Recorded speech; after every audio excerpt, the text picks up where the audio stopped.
Good morning 11th class. Video के लिए आज हम शुरू करेंगे हमारे टेक्स्ट रीडर हॉर्नबिल का third lesson discovering the saga continues. Discovering का मतलब होता है खोज करना। डिस्कवरिंग मतलब खोज करना किसकी? तट की। किसकी? तट की। अब व्हाट इज तट? तट क्या है? वो लेसन जब हम लोग पढ़ेंगे तब उसमें क्लियर हो जाएगा कि व्हाट इज तट।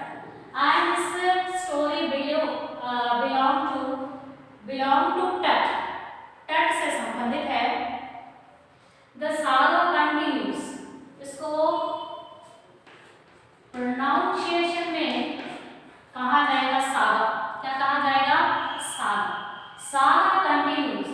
अब हम लोग देखते हैं कि what is the mean of saga. Saga का तात्पर्य क्या होता है? सागा अगर कहे कि हिंदी में हम लोग सागा का अर्थ निकाल सकते हैं किससे? कथा से। सागा का मतलब क्या हो जाएगा? कथा। Saga continue.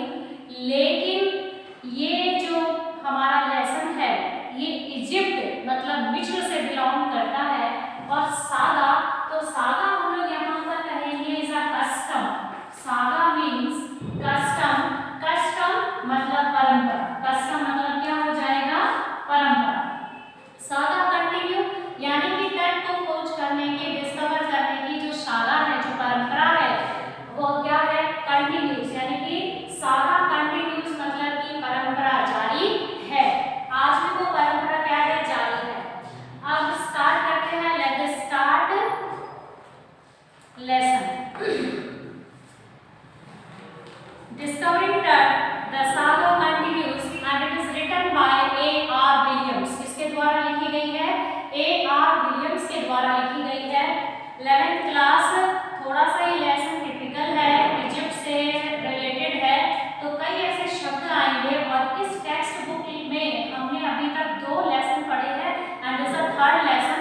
और जितने भी हमने अब 2 लेसन पढ़े, जो फर्स्ट लेसन था वो हमारे इंडियन इंग्लिश राइटर का था, तो खुशवंत सिंह का, तो वो इजी था। लेकिन जहाँ तक हमने सेकंड लेसन पढ़े तो कई शब्द हमारे सामने, कई वर्ड हमारे सामने ऐसे आए जो कि टिपिकल थे। और आप लोगों को मैंने कहा था कि उस टिपिकल वर्ड को लिखने के लिए, और ये थर्ड लेसन है, यानी कि ये जो वर्ड्स होते हैं ये बहुत यूजफुल है, नॉलेजेबल है और इनका नॉलेज होना बहुत जरूरी है। तो ये जितने भी वर्ड्स आते हैं आप लोगों को राइट डाउन करना है, उसको लिखना है। तो स्टार्ट करते हैं lesson. Discovering Tut the saga continues and it is written by A.R. Williams. He was just a teenager. वह टीनेजर था। टीनेजर था। टीनेजर मीन्स किशोर। टीनेजर मीन्स किशोर। टीनेजर का अर्थ क्या होता है? किशोर। When he died, जब वह मरा, जब उसकी मृत्यु हुई, वह एक टीनेजर था, वह एक किशोर था। The last year of powerful family, वो अंतिम इसका प्रोनाउंसिएशन होगा air and R is silent. R यहाँ पर हम लोग R को साइलेंट रखते हैं, लेकिन here the H is silent। H यहाँ पर साइलेंट है। एयर मतलब कि क्या हो जाएगा? एयर मतलब उत्तराधिकारी। एयर मतलब उत्तराधिकारी। वो उत्तराधिकारी जो था वो क्या था? लास्ट था। किसका लास्ट था? पावरफुल फैमिली का। Powerful family, the last year of a powerful family that had ruled Egypt. यानी इजिप्ट 11th क्लास आप लोग अच्छी तरह से जानते हैं। हम लोग इजिप्ट किसको कहते हैं? मिस्र देश को हम लोग क्या कहते हैं? इजिप्ट कहते हैं। यानी कि इजिप्ट पर दैट हैड रूल्ड, जो कि शासन कर चुके थे, he was the last year of powerful family. यानी कि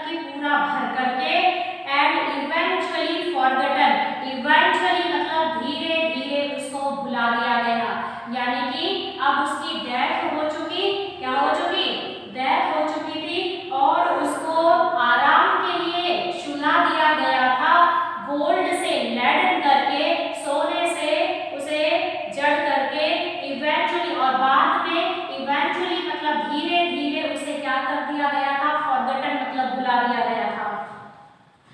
Since the discovery of his tomb in 1922, जब तक कि उसकी टॉम्ब, टॉम्ब का मतलब होता है कब्र, टॉम्ब मीन्स कब्र, अब जब तक 1922 में उसकी टॉम्ब जो कब्र था उसकी डिस्कवरी स्टार्ट हुई, since the discovery of his tomb in 1922, जब तक कि उसके कब्र की डिस्कवरी ना शुरू की गई 1922 से, the modern world has speculated about what happened to him, ये जो आधुनिक संसार आया, द मॉडर्न वर्ल्ड जो था हैड स्पेकुलेटेड, स्पेकुलेटेड मतलब उसने सोचा, विचारा, अध्ययन किया, about what happened to him, यानी कि उस राजा के साथ जो महज एक टीनेजर था और वह डाइड और डेड हो गया, मर गया, तो व्हाट हैपेंड विद हिम, उसके साथ क्या हुआ, ये इस मॉडर्न वर्ल्ड में, इस आधुनिक संसार में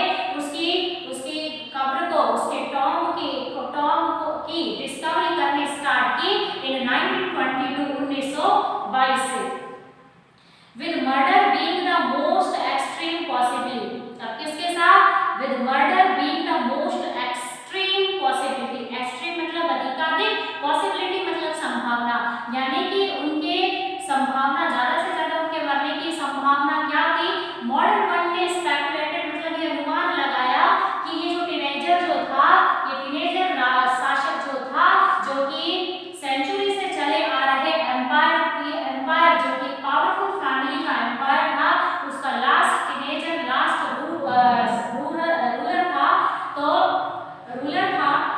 ये आधुनिक संसार में जब 1922 में क्या की, डिस्कवरी की उसके टॉम्ब की, तब और उनकी संभावना अधिकतर क्या थी कि ही हैड बीन मर्डर्ड, कि उसका खून या कत्ल किया गया था।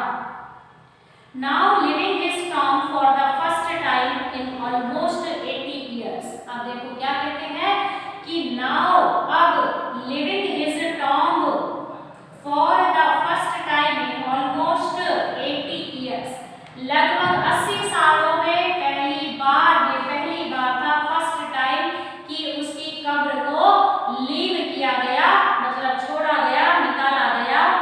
तट has undergone a CT scan, अब उस तट को, अब वो तट जो था वो राजा ही है, उसको सिटी स्कैन के अंदर भेजा गया, सिटी स्कैन की गई उसकी। अब 1922 में सिटी स्कैन जो है वो अभी साइंस की आधुनिकता की खोज नहीं है, सिटी स्कैन चली आ रही है। सिटी स्कैन को अगर हम लोग समझते हैं, CT scan, scan computer word है, आप जानते हैं, एंड सिटी का फुल फॉर्म क्या हो जाएगा, कंप्यूटेड टोमोलॉजी, टोमोग्राफी, कंप्यूटेड टोमोग्राफी। अब कंप्यूटेड टोमोग्राफी क्या है कि कंप्यूटर के द्वारा, एक ऐसी मशीन के द्वारा शरीर के अंदर के जो भी हिस्से हैं, यदि उसके बारे में हमें पता लगाना है, किसी भी पेन के बारे में, किसी भी शारीरिक दर्द के बारे में, वो भी इंटरनली, अंदरूनी जो है, तो उसका जो टेस्ट किया जाता है उसको क्या बोलते हैं, CT scan, and full form of CT is computed tomography, computed tomography. तो अब उसकी कब्र को, अब उसके बॉडी को सिटी स्कैन के अंदर भेजा गया, that offers new clues about his life and death. CT scan जब की गई उस तट की, तो उसके बारे में क्या हुआ, डेट ऑफर्स न्यू क्लूज, उसने नए क्लूज दिए, संकेत दिए, हिंट दिए उसके लाइफ के बारे में, एंड डेथ मतलब मृत्यु के बारे में। Accurate forensic reconstruction of the boys fury, accurate और फर्स्ट एक line missing, and provide precise data, और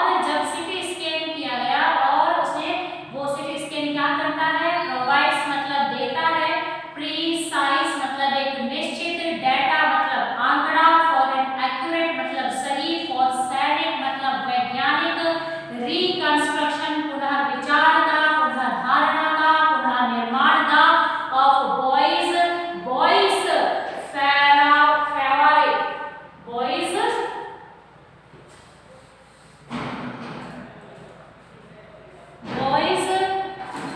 फेरो।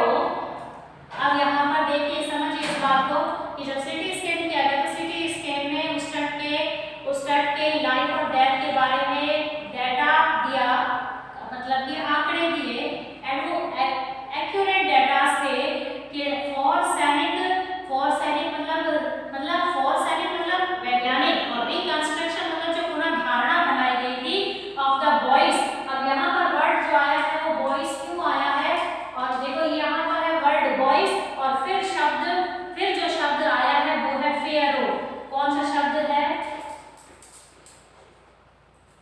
शब्द है फेरो। फेरो क्या है? मिस्र के शासक जो पद है राजा का, उसको क्या कहा जाएगा? फेरो। क्या कहा जाता था? फेरो कहा जाता था। अब बॉयज शब्द क्यों आया है? क्योंकि वह टीनेजर था। क्या था वो? टीनेजर था, किशोर था, लड़कपन था, बचपना था, लड़कपन था। बॉयज इसलिए आया क्योंकि वो टीनेजर था। अब जब सिटी स्कैन किया गया तो उस सिटी स्कैन में डाटास प्रोवाइड किए about his life and about his death, उसके जीवन के बारे में और उसकी मृत्यु के बारे में, और for an accurate forensic reconstruction of the boys pharaoh. तो उस छोटे से फेरो के लिए जो कि टीनेजर था, उसके बारे में वैज्ञानिक पुनर्धारणा जो है वो बिल्कुल सही थी, और वह सही किसके द्वारा की गई? सिटी स्कैन के द्वारा। ये था महज एक इंट्रोडक्शन। अब लेसन होता है स्टार्ट हमारा। An angry wind stirred up. Angry मतलब क्रोधित, वाइंड मतलब हवा, स्टिर्ड अप मतलब उछल पड़ी, घोस्टली मतलब भूतियाना रूप से, मतलब भयानक रूप से। Dust devils as king. Dust devils धूल के गुब्बारे उड़ रहे थे। As king Tut was taken from his resting place. जैसे ही किंग मतलब राजा टट को वाज टेकन निकाला गया फ्रॉम हिज रेस्टिंग प्लेस, उसके आराम करने वाले स्थान से, in the ancient Egyptian cemetery. Egyptian मतलब मिस्र, एंशिएंट मतलब प्राचीन, और सेमेट्री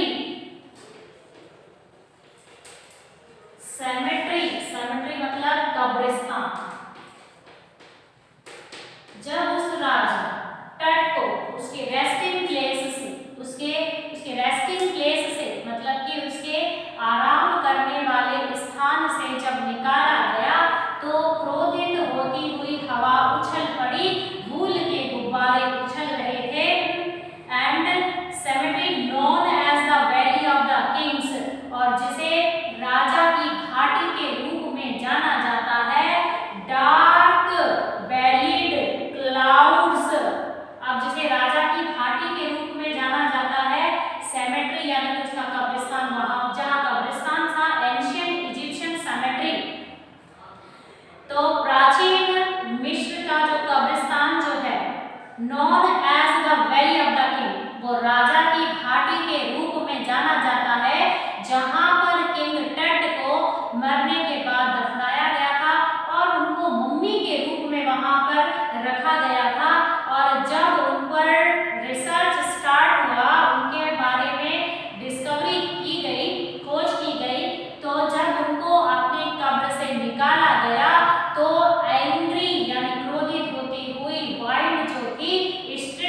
भूरा रंग।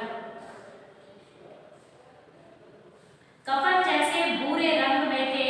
इट वॉज 6 PM ऑन 5 जनवरी 2005 और ये समय बताया है हमें लेखक ने शाम के 6 बजे 5 जनवरी 2005 में। On 5 January 2005 the world's most famous mummy, संसार की सबसे अधिक प्रसिद्ध mummy.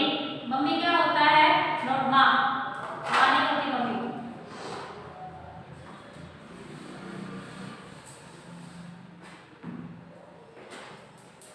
Mummy, mummy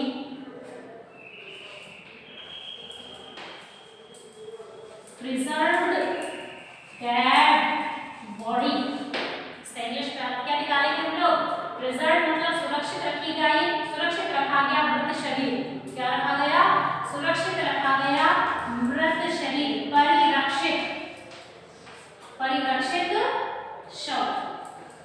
dead body को क्या बोलेंगे? शव। तो प्रिजर्व किया हुआ, तो यह संसार की सबसे प्रसिद्ध मम्मी थी। Glided head first into a city scanner, यानी कि जिसको किसके अधीन रखा गया था? सिटी स्कैनर के अधीन रखा गया था पहली। The broad hair to probe the lingering medical mysteries. अब जो था कि ये जो है कि अब क्या हो गया था कि विश्व की सर्वाधिक प्रसिद्ध मम्मी जो थी एक सिटी स्कैनर के भीतर खिसकते हुए क्या कर रही थी? अब प्रॉब का मतलब क्या हो जाता है? प्रवेश कर रही थी, सॉरी प्रवेश कर रही थी। क्या करने के लिए? टू प्रॉब, प्रॉब मतलब पता लगाने के लिए। द लिंगरिंग, क्या कर रही थी?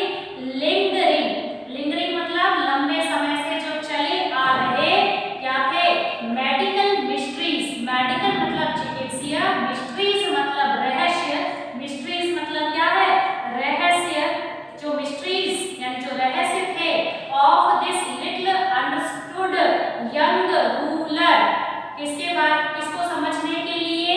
किसको समझने के लिए? इस यंग, इस युवा, इस टीनेजर, इस किशोर, किशोर शासक को समझने के लिए who died more than 3,300 years ago, यानी कि वह युवा शासक जो 3,300 साल पहले मर चुका था। सबसे पहले उसका ही सिर अंदर जाता। ग्लाइडेड हेड, किसके? अंडरगॉन द सिटी स्कैन, यानी कि यह पहली मम्मी थी जिसका सिटी स्कैनर, यानी कि जिसका सिटी स्कैन, जिसका सिर जो था वो क्या कर रहा था? सिटी स्कैन के अंदर जा रहा था। और इस सिटी स्कैनर को काफी समय से प्रचलित उस चिकित्सीय रहस्यों की जांच, उस चिकित्सीय रहस्यों की जांच पड़ताल के लिए लाया गया था जो इस अज्ञात युवा, जो लिटिल अंडरस्टूड युवा शासक के बारे में थे। यानी कि ये अज्ञात था, ये शासक क्या था? लिटिल अंडरस्टूड था, यानी इसके बारे में